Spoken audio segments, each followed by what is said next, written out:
Hola, hola, voilà, je tourne cette vidéo alors que j'attends mon deuxième enfant et c'était l'occasion pour moi de mettre en place quelque chose que j'avais en tête depuis longtemps, c'est de regrouper dans un même document quelques astuces, voilà, énergétiques simples pour pouvoir accueillir au mieux bébé, sachant que ce sont aussi des astuces que tu peux appliquer de façon plus générale pour toi, etc. Et ce sera l'occasion d'autres posts. Voilà. Donc en tout cas, je vais partager mon écran pour partager le PDF que tu pourras également télécharger pour partager ça fait beaucoup de partage tout ça, pour partager des astuces de Feng Shui, de géobiologie et de clarification de l'espace.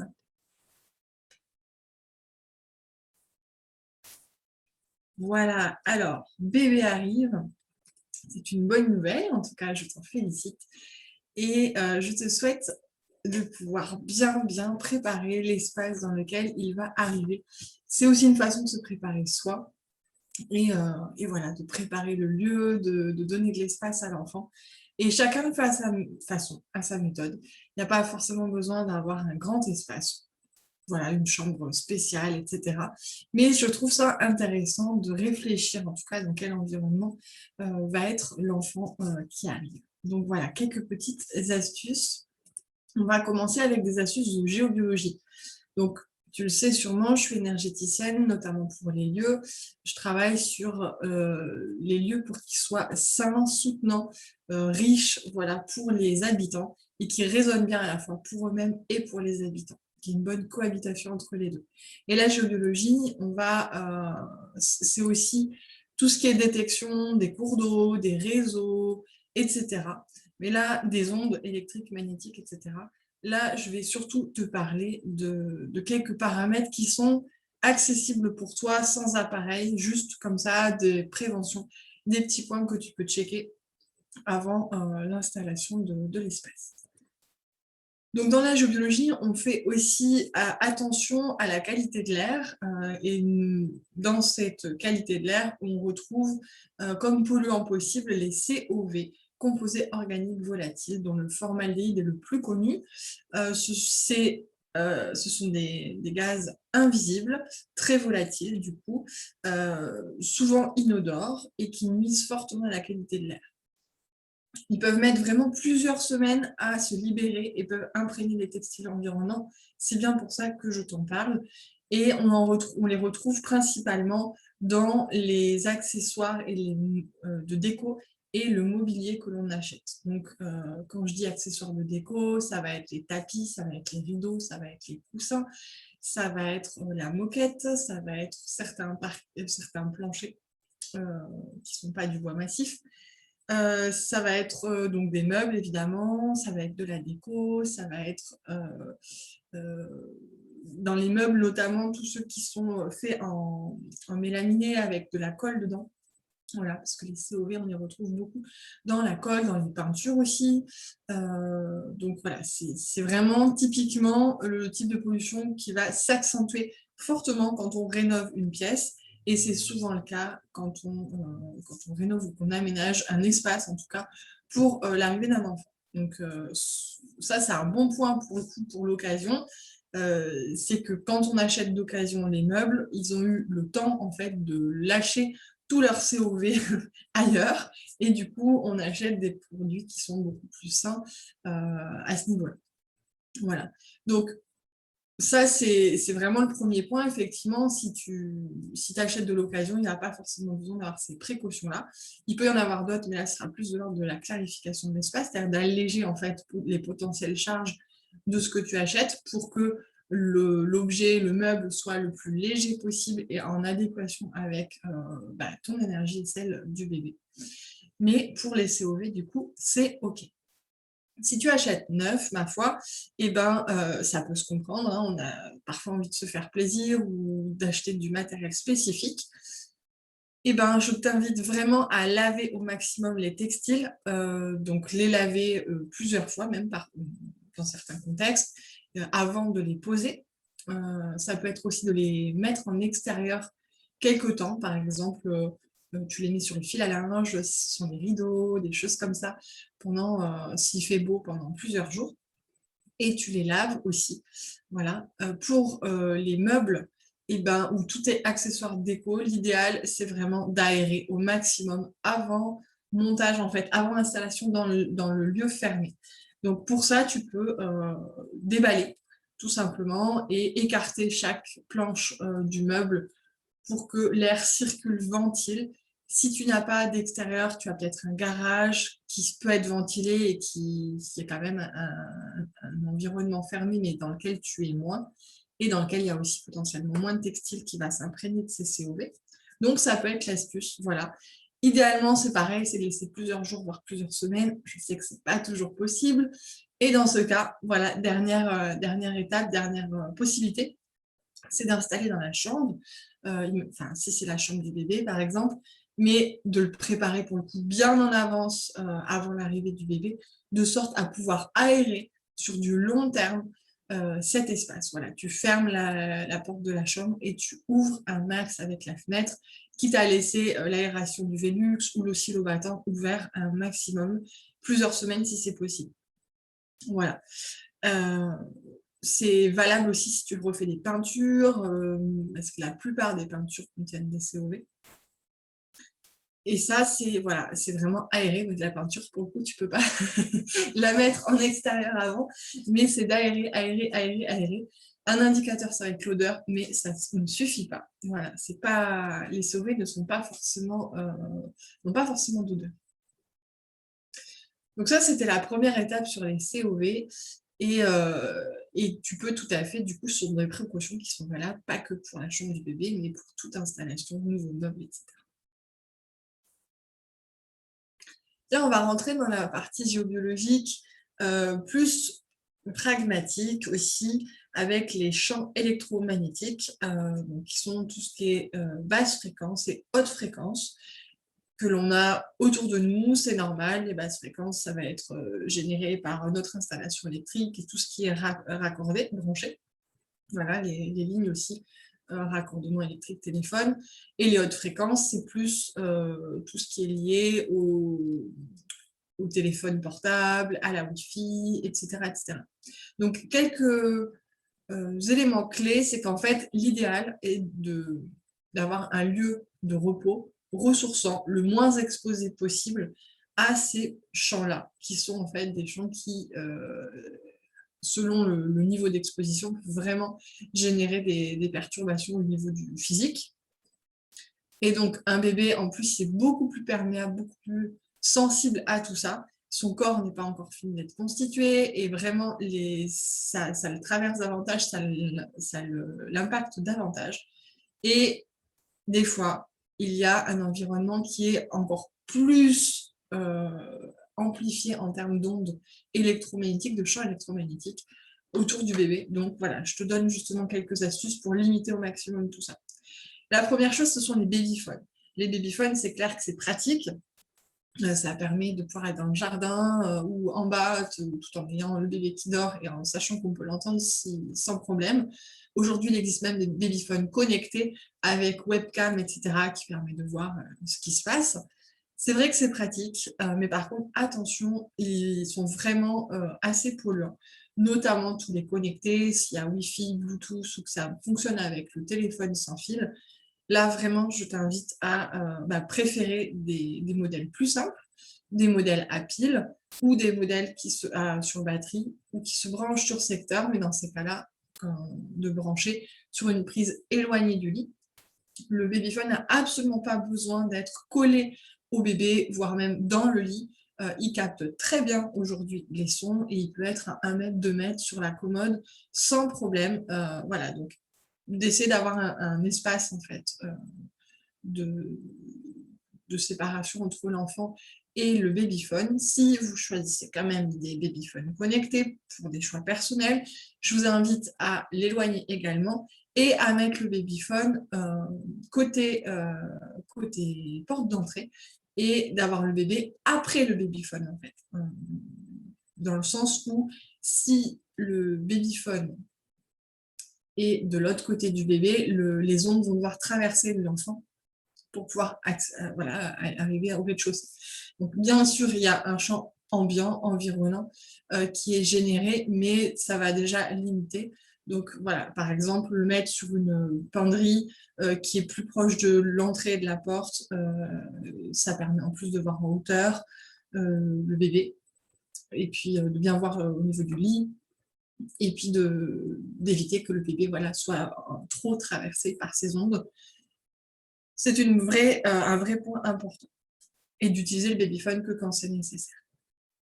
Parce que c'est toujours une question de durée d'exposition et de taux d'exposition et de sensibilité de chacun, malgré tout, les impacts qui sont sur tout le monde. Il y a également les téléphones et la Wi-Fi.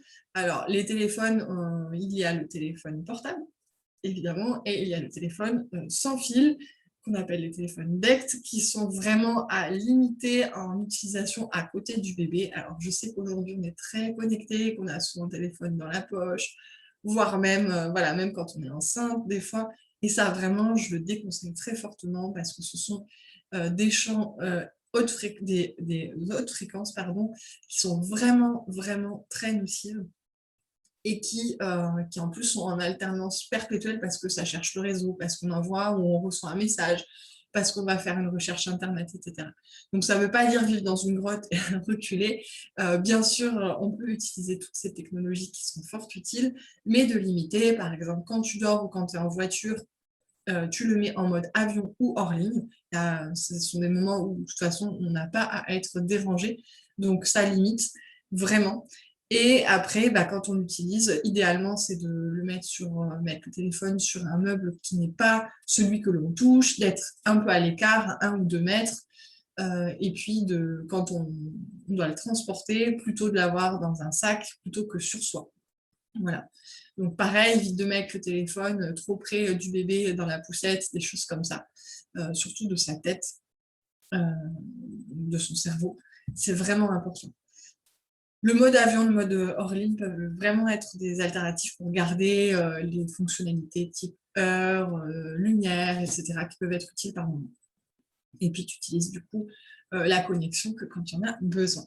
Pour la Wi-Fi, pour le téléphone sans fil, c'est pareil à la maison. Si vraiment tu en as besoin, c'est OK. Préfère le mode Eco Plus que la plupart des téléphones proposent, qui permet au téléphone d'émettre uniquement quand il est en utilisation, c'est-à-dire quand tu appelles, et de limiter aussi la quantité d'ondes en fonction du besoin qui est généré par la distance entre le téléphone et la base. Bon, c'est un peu technique tout ça, mais c'est vraiment une technique simple pour pouvoir limiter, pareil, l'impact des champs. Il faut penser à ce qu'il y a derrière la tête de lit, parce que par exemple, de fond, mais c'est bon, dans la chambre, j'ai rien. Oui, sauf que si derrière la cloison de ta chambre, tu as l'entrée avec le téléphone, tu t'en prends plein la poire, comme si c'était sur ta table de chevet. Donc c'est pareil pour bébé. Et éviter de mettre le téléphone sans fil collé à l'oreille du bébé ou le téléphone portable collé à l'oreille du bébé pour lui faire entendre papy, mamie ou je ne sais qui, ou lui faire regarder des choses en ligne. Vraiment, limite ça parce que utilise le haut-parleur, etc. pour qu'il y ait de la distance en fait entre l'appareil et l'enfant. C'est valable pour toi aussi, évidemment. Voilà. La Wi-Fi, c'est pareil, que ce soit la Wi-Fi domestique que tu utilises chez toi ou la Wi-Fi qu'on appelle communautaire ou partagée ou hotspot, hotspot, pardon, qui sont en fait des Wi-Fi activés par les opérateurs qui utilisent notre box comme relais Wi-Fi pour les autres usagers. C'est légal, c'est autorisé, c'est installé dans la plupart des villes. Il faut l'autorisation des personnes quand ça n'était pas activé en amont. Et c'est très simple à désactiver. Tu peux aller sur ton compte d'opérateur ou ton compte box et désactiver. Voilà, ça a un nom différent en fait en fonction de l'opérateur, hotspot, Wi-Fi partagé, Wi-Fi communautaire. Il y a juste une petite case à décocher. Ça te permet quand même d'avoir la Wi-Fi personnelle si tu le souhaites. Donc voilà. Et la Wi-Fi personnelle, c'est pareil, je t'invite à l'activer en fait et la désactiver en fonction de ton besoin et de ne pas la garder en permanence. Ça peut être à minima de la couper la nuit et tu peux tout à fait programmer, ça c'est pareil, c'est sur le profil internet, ton compte, tu peux avoir ils appellent ça, je crois, c'est la protection pour les surveillance parentale en fait, tu peux choisir les horaires où tu déconnectes la Wi-Fi. voilà, ça permet que ce soit automatique, tu n'as pas à y penser, à la mettre, à l'enlever, etc. Et si tu es du genre à l'utiliser beaucoup, beaucoup, beaucoup, bah voilà, vois comment tu peux faire pour avoir un système automatique qui soit le plus simple possible, qui te permette d'avoir des heures de repos sans Wi-Fi. Et pareil pour bébé, et évidemment, le mettre le plus loin possible de la box. Donc, ce qu'il faut que tu saches, c'est qu'il y a des systèmes filaires qui sont possibles. Voilà, donc que ce soit pour Internet, aujourd'hui, il y a vraiment une possibilité aussi de se raccorder en filaire avec un fil, des fils qui sont souples, qui sont petits, qu'on peut rajouter en apparent, mais qui sont franchement pas moches, on les voit pas, on les voit plus très rapidement. Ça permet d'avoir aussi une meilleure connexion. Et on peut raccorder le téléphone, les tablettes avec ces connexions filaires. Voilà, donc effectivement, c'est un peu moins portatif. Malgré tout, il y a des longueurs très importantes aujourd'hui de fil, donc c'est possible d'avoir un fil à un endroit et de se brancher dessus et d'aller dans son canapé avec sa tablette ou son téléphone. Et ça, franchement, ça permet considérablement de baisser la pollution. Voilà. Donc, c'est toujours pareil, ça ne veut pas forcément d'être absolument radical et de ne jamais utiliser la Wi-Fi, de ne jamais utiliser le téléphone portable. Moi-même, j'ai un téléphone portable, ça m'arrive de regarder Internet dessus, mais vraiment, je limite au maximum et c'est très facile pour moi de pouvoir me connecter avec ma connexion filaire à la maison. Évidemment, le principal, c'est de couper la nuit et lors des déplacements parce que pendant les déplacements, et ben, ton téléphone, en fait, il va chercher le réseau en permanence. Donc, ça va être une pollution bien plus importante encore. Il y a aussi le micro-ondes. Le micro-ondes qui est l'ami de certains parents parce que c'est très pratique, c'est tellement rapide pour réchauffer un biberon, pour faire ci, pour faire ça, pour réchauffer les petites purées ou pour réchauffer nos repas quand on mange froid parce qu'on a allaité bébé. Je comprends, mais voilà, le micro-ondes, pour le coup, c'est vraiment quelque chose à bannir le plus possible de notre environnement. Déjà, ça dévitalise complètement l'alimentaire, donc, voilà, donc que ce soit le lait ou que ce soit l'aliment, il ne vaut plus grand-chose d'un point de vue nutritif, ce qui est dommage en termes de qualité. Et aussi parce que lui, il émet des champs basse fréquence et haute fréquence très importantes. Donc, évitez de l'utiliser, ou en tout cas, si vous l'utilisez, restez loin du micro-ondes pendant tout le temps qu'il tourne, que ce soit nous ou le bébé. Il faut vraiment éviter d'être à côté. Ça rayonne des fois jusqu'à 3 mètres, ce micro-ondes. Donc, il faut faire attention. Là, on va être plutôt sur les basses fréquences avec les radiateurs électriques, qui nous paraissent tout inoffensifs, c'est bien, ils nous réchauffent, c'est vrai, mais mettez-les les plus loin possible du lit. Et en saison chaude, quand on n'a pas besoin de chauffer la maison, c'est de carrément les disjoncter au compteur électrique si c'est possible, parce qu'ils rayonnent, même éteint, la phase n'est pas coupée, spécialement, et voilà, ça continue à rayonner, donc ça permet en fait d'avoir au moins la période chaude à l'abri.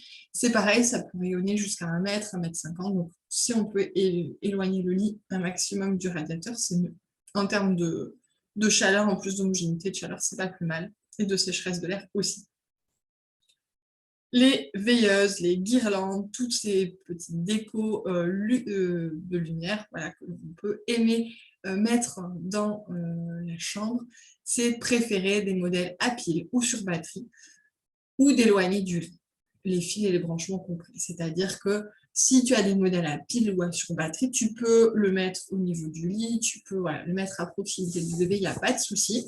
Par contre, si c'est un modèle qui est branché, et ben, vaut mieux éloigner sur une prise qui est, je sais pas moi, à 60 cm minimum du lit, c'est déjà pas mal. Voilà, donc c'est tout à fait possible, généralement même dans un petit espace, de se débrouiller comme ça. Et pense au fil aussi, que le fil soit au moins à 60 cm du lit et ne touche pas le lit en bois ou en métal, si c'est le cas, parce que ce sont des matériaux conducteurs, voire rayonnants pour le métal aussi. Voilà, donc au moins 60 cm, que ce soit valable pour les branchements, pour les appareils électriques, et le plus loin possible de tout objet connecté. On va passer sur quelque chose d'un petit peu plus fun, qui est le feng shui.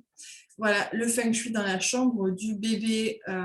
Alors là, ce sont des astuces générales que tu peux aussi appliquer à ta chambre. Et je vais te parler du lit, de l'emplacement du lit, des mobiles et de l'agencement par rapport à la porte d'entrée. Donc l'idéal, c'est de placer le lit de sorte à ce que le bébé puisse voir qui rentre en fait dans sa chambre, qui rentre, qui sort. C'est une question de sérénité. Imagine toi dans ta chambre et que tu puisses pas du tout contrôler, ça arrive des fois qui rentre, et ben même si tu habites en famille et que tu as confiance en ta famille, ça peut générer un sentiment de mise en garde, on n'arrive pas complètement à se détendre. C'est valable aussi au travail d'ailleurs, éviter d'avoir la porte dans le dos et plutôt de pouvoir avoir un œil sur qui peut rentrer, qui peut sortir du bureau. Voilà, donc l'idéal c'est de placer le lit de sorte que le bébé puisse avoir le contrôle de la porte d'entrée et idéalement aussi de la fenêtre, en priorité de la porte d'entrée.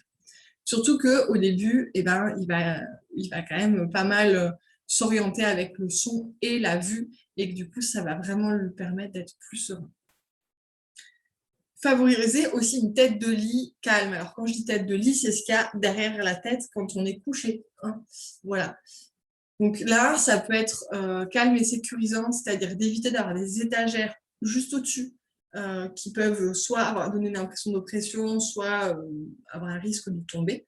Vraiment quelque chose, éviter d'avoir du vide aussi, par exemple le lit en plein milieu de la chambre, c'est pas forcément ce qui est le plus confort. Et c'est de se dire qu'en fait, c'est pareil, on essaie de se déposer avec quelque chose derrière qui soit sécurisant. Un peu, c'est la même différence quand tu t'installes dans un fauteuil confortable avec un bon dossier, des accoudoirs, plutôt que sur un tabouret. Voilà. Et un peu cette image. Et essaye de visualiser quelque chose de confortable, de sécurisant pour la tête de lit de ton bébé.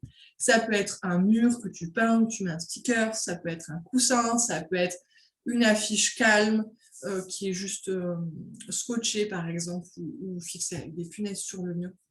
Voilà, ça peut être des choses simples comme ça qui permettent tout à fait la décoration ou une tenture ou voilà, mais quelque chose de serein, de simple et de sécurisé.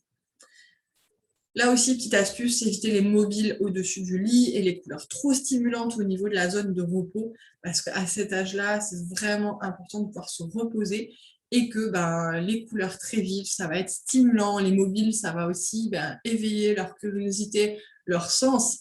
Et ce sont des super accessoires, mais plutôt à privilégier, par exemple, au-dessus de la table à langer ou pourquoi pas au-dessus du siège auto en voiture si le bébé s'impatiente ou dans un espace de jeu. Voilà, ce sont vraiment des choses qui peuvent être très chouettes, mais éviter au niveau de l'espace de repos. Et ça peut être d'ailleurs dans la chambre, si on a envie de se faire plaisir, il peut y avoir différentes zones. Hein. Il peut y avoir l'espace repos qui est plutôt un espace cocon, un espace tranquille, et puis une zone de jeu avec des coussins colorés, un mobile accessible depuis un tapis au sol, des choses comme ça. Donc voilà, c'est trouver, quand je dis chambre, c'est surtout l'espace de repos, et c'est trouver comment on peut aménager ces différentes zones pour se faire plaisir et que ça corresponde aux besoins du bébé. Voilà, et là, je vais te partager une partie un peu plus subtile pour cette préparation de l'arrivée de ton bébé. C'est la préparation énergétique de la chambre pour alléger, nourrir, préparer et entretenir la chambre. Alors, pareil, si on reste sur des astuces simples mais extrêmement puissantes, il y a le grand ménage. D'ailleurs, on dit souvent que les femmes enceintes, peu de temps avant la naissance, sont prises d'une folie de grand ménage, récurent tout, font ce qu'elles n'ont jamais fait dans la maison, alors que ce n'est pas franchement le moment où on est le plus en forme, forcément. Mais il y a comme ça un besoin de préparer, que tout soit propre, que tout soit... Voilà, ça fait du bien.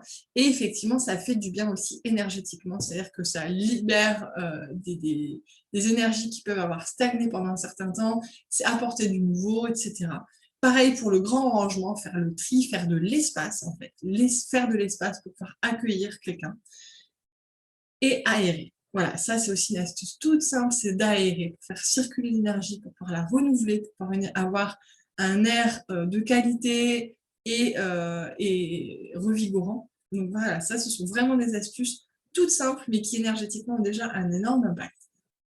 Ensuite, tu peux aussi faire ou passer de la musique calme, ressourçante, vitalisante selon ton ressenti, c'est-à-dire venir à la fois alléger le lieu et le nourrir d'énergie que tu aimes bien. Donc ça peut être voilà, des musiques qui peuvent comment dire, décrasser un peu le lieu si tu sens que c'est une pièce qui était un peu lourde ou qui n'était pas très utilisée, il y avait une énergie stagnante. Voilà, tu as beau avoir fait le ménage, avoir fait un peu le tri, avoir aménagé avec ce que tu avais, des fois même juste avec ce qu'on avait, hein, sans avoir fait de grands achats. Mais ça fait du bien voilà, de changer un petit peu d'énergie, de dire ok, maintenant c'est plus un bureau, c'est plus mon débarras, c'est plus la chambre d'amis, c'est plus un coin, surtout dans le salon, ou c'est plus le coin bureau dans le salon, hop, c'est le coin du bébé. Et maintenant, voilà, j'y passe de la musique, où je fais de la musique avec des carillons, avec des tambours, avec, si tu es musicien, tu peux le faire avec ton instrument, avec ta voix, ou de mettre une musique que tu aimes tout simplement. Et pareil, d'imbiber en fait, vraiment de nourrir le lieu comme tu pourrais voilà, faire tremper un tissu dans quelque chose de bon, ou, voilà, ou mettre de l'encens. Alors, mettre de l'encens, pour le coup, je ne te le conseille pas parce que ça imprègne, mais l'idée, c'est de nourrir le lieu de choses qui te plaisent, que ce soit avec la déco, mais aussi énergétiquement avec la musique. C'est très, très puissant. Et enfin, tu peux, avant l'arrivée de bébé, poser quelques gouttes d'huile essentielle de lavande dans une soucoupe ou sur un mouchoir, qui, pareil, en termes de... La lavande est une huile essentielle qui calme énormément, qui est très apaisante. Donc, je sais que les huiles essentielles, les femmes enceintes, les bébés, ça peut faire discussion, porter à discussion, mais tu peux vraiment juste, tu mets une goutte d'huile essentielle de lavande dans l'espace. Toi, tu ne respires pas en permanence. Tu l'enlèves, tu demandes éventuellement à quelqu'un de le faire. Et il n'y a pas de souci. En tout cas, ça peut vraiment faire du bien à la chambre, quitte à justement fermer la chambre dans un certain temps pour qu'elle s'imprègne de ça et l'enlever après.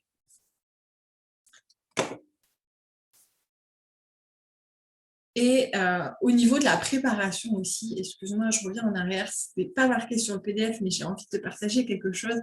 Si tu as cette fibre un peu sensible, que tu discutes facilement avec ton bébé, que tu es vraiment à l'écoute de toi, de ton corps, de ton lieu, tu peux aussi tout simplement prendre un temps dans ce nouvel espace pour ton bébé, être connecté à ton bébé et expliquer en fait au lieu très simplement avec ton cœur, tes mots, ça peut être dans ta tête, ça peut être à voix haute, ça peut être toute seule, ça peut être avec le papa, ça peut être avec les frères et sœurs, peu importe. Mais de prendre un temps vraiment de calme et de dire, ok, voilà, maintenant il y a un bébé qui va arriver maintenant dans cette maison, dans cet appartement. Ça va changer un peu la donne, un peu l'équilibre. Et, euh, et j'espère que ça va se passer pour le mieux. Là, c'est l'espace qui est dédié à l'enfant. On y a mis tout notre amour, voilà, de présenter en fait qui te vient, ce dont tu as envie, ce dont tu as besoin, et de vraiment prendre un temps de reconnaissance et de présentation. Et ça, c'est quelque chose de simple, de spontané, mais qui peut vraiment contribuer à ce que le bébé soit bien accueilli et à ce que le lieu accueille aussi, parce que ben, ça change les énergies du lieu d'avoir un nouvel habitat.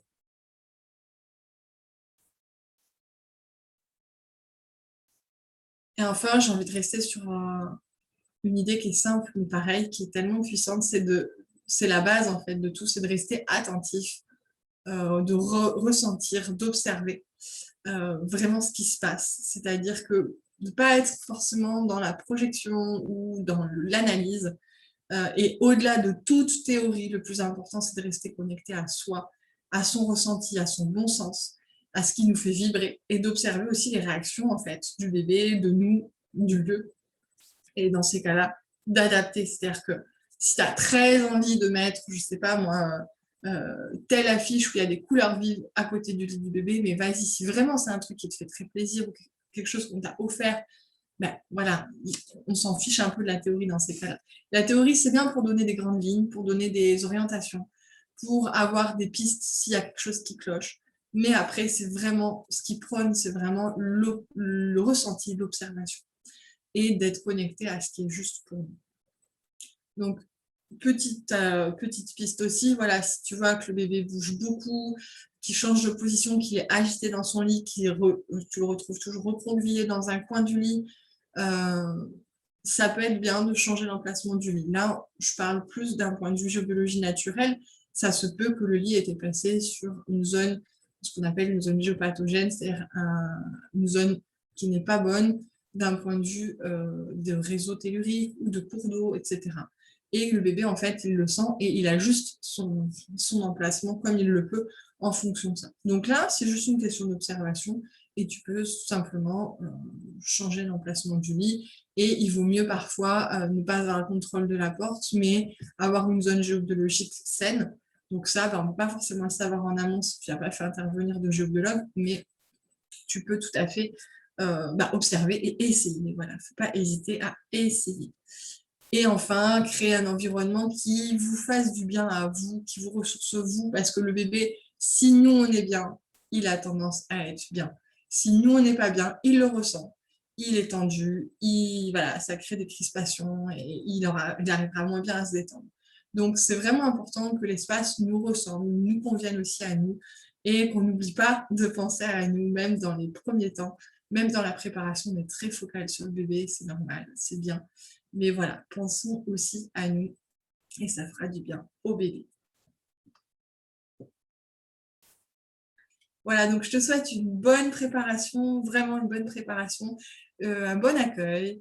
Bienvenue à toi, à ce bébé, parce qu'on renaît un peu, j'ai l'impression à chaque fois qu'on accueille un enfant. J'ai fait cette vidéo avec amour, j'espère qu'elle t'aura apporté et je te dis à très bientôt.